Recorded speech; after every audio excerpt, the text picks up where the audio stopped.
حضرت سیدنا امیر معاویہ رضی اللہ تعالیٰ عنہ اسلام کے بے باک لیڈر ہیں، عظیم سپہ سالار ہیں، عظیم کمانڈر ہیں، جنہوں نے کفر کی کمر توڑ کے رکھ دی ہے۔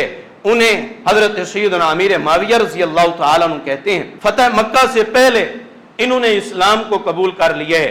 ان کے والدین یعنی سردار سیدنا ابو سفیان رضی اللہ تعالیٰ عنہ نے فتح مکہ کے موقع پر اسلام قبول کیا، اور ان کی والدہ سیدہ ہندہ جسے کہا جاتا ہے، اصل میں وہ سیدہ ہند حدیث کے اندر وہ لفظ ہے، سیدہ ہند، انہوں نے بھی جو ہے وہ فتح مکہ کے موقع پر اسلام کو قبول کر لیے۔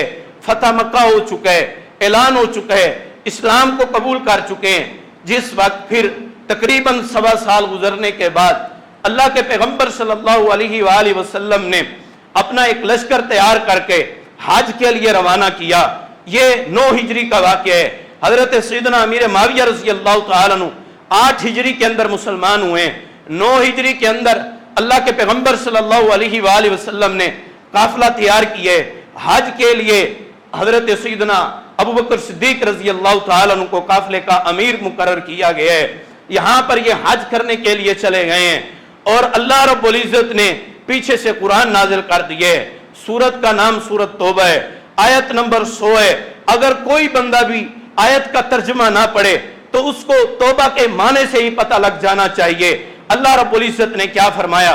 وَالسَّابِقُونَ الْأَوَّلُونَ مِنَ الْمُهَاجِرِينَ وَالْأَنصَارِ، جو سب سے پہلے ہجرت کرنے والے ہیں وہ کون ہیں؟ وہ میرے سیدنا ابو بکر صدیق رضی اللہ تعالیٰ عنہ ہیں، وہ حضرت سیدنا عمر فاروق رضی اللہ تعالیٰ عنہ ہیں، وہ حضرت سیدنا عثمان غنی رضی اللہ تعالیٰ عنہ ہیں، وہ حضرت حیدر قرار شیر خدا حضرت علی المرتضیٰ رضی اللہ تعالیٰ عنہ اور دوسرے صحابہ کرام ہیں۔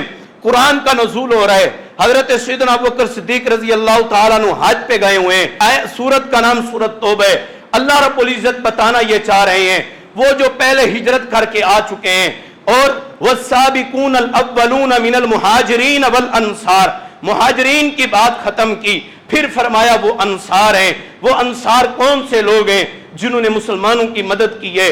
مکہ سے ہجرت کر کے جس وقت مدینہ الرسل کے اندر آئے، کھانے پینے کے لیے اشیاء موجود نہیں ہیں، رہنے سہنے کے لیے گھر موجود نہیں ہیں، تکلیفیں ہیں، لیکن ان انصار کے لوگوں نے، ان صحابہ کرام نے قربانیاں دیں۔ اللہ کے پیغمبر جی ہمارے 2 گھر ہیں، ایک گھر کسی صحابی کو دے دیجئے۔ اللہ کے پیغمبر جی ہماری اتنی زمین ہے، اتنی جمع پونجی ہے، آپ اس کو دے دیجئے۔ فتح مکہ کے موقع کے اوپر میرے پیغمبر صلی اللہ علیہ وآلہ وسلم نے کیسا اعلان کیے، کیسی محبت کا پیغام دیے۔ مدینہ المنورہ کے اندر، مدینہ مکہ المکرمہ کے اندر اور بھی صحابہ کرام موجود ہیں، ان کے بھی گھر موجود ہیں، وہ بھی وہاں پہ رہتے ہیں، لیکن اللہ کے پیغمبر صلی اللہ علیہ وآلہ وسلم نے ایک اعلان کیا ہے۔ لوگ آج حضرت سیدنا امیر معاویہ رضی اللہ تعالیٰ عنہ پہ طعن و تشنیع کرتے ہیں، ان کی عزت کو پامال کرتے ہیں، ان کے وقار کو گرانا چاہتے ہیں، لیکن فتح مکہ کے موقع پر دیگر صحابہ کرام کے گھر مکہ المکرمہ کے اندر موجود ہیں۔ اللہ کے پیغمبر صلی اللہ علیہ وآلہ وسلم ایک اعلان کر رہے ہیں، جو بھی سردار ابو سفیان کے گھر میں داخل ہو جائے، جو حضرت سیدہ ہندہ رضی اللہ تعالی عنہا کے گھر کے اندر داخل ہو جائے، جو حضرت سیدنا امیر معاویہ رضی اللہ تعالی عنہ کے گھر میں داخل ہو جائے، اسے کچھ نہیں کہنا، بوڑھوں کو کچھ نہیں کہنا، بچوں کو کچھ نہیں کہنا، عورتوں کو کچھ نہیں کہنا۔ صحابہ نے کہا پھر اللہ کے پیغمبر جی یہ اعلان کر دیجئے کسی کو کچھ نہیں کہنا۔ جس طرح اللہ کے پیغمبر صلی اللہ علیہ وآلہ وسلم نے بیت اللہ کو دارالامن قرار دیے، اس طرح سردار ابو سفیان کے گھر کو دارالامن قرار دیے۔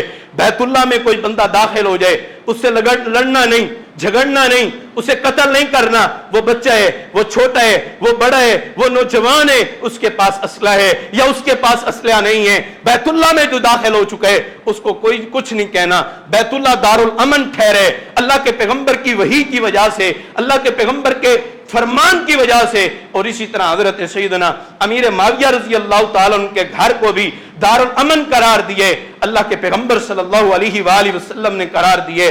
پھر اللہ رب العزت نے کیا ہی خوب بتائی بات